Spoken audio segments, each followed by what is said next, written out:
താനൂരിൽ നടക്കുന്ന CPIM മലപ്പുറം ജില്ലാ സമ്മേളനത്തിൻ്റെ അവസാന ദിവസം പൊതുയോഗ വേദിയിലേക്ക് റെഡ് വാളണ്ടിയർ മാർച്ച് നടത്തുന്നതിനായി ജില്ലയിലെ വിവിധ ഏരിയകളിൽ നിന്നും ആയിരക്കണക്കിന് റെഡ് വാളണ്ടിയർമാരാണ് താനൂർ ഹാർബറിൽ എത്തിച്ചേർന്നത്.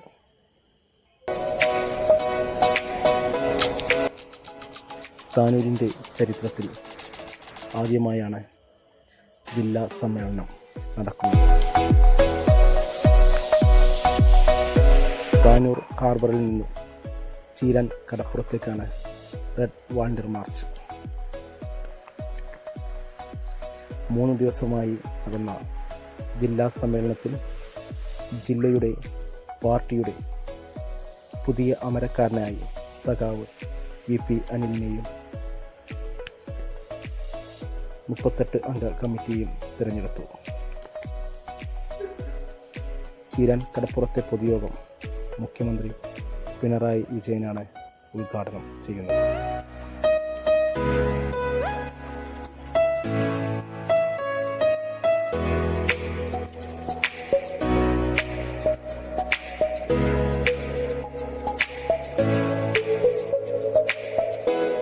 താനൂർ ഹാർബറിനെ അക്ഷരാർത്ഥത്തിൽ ചുവപ്പ് കടലാക്കി മാറ്റിയിരിക്കുന്നു റെഡ് വാളണ്ടിയർമാർ.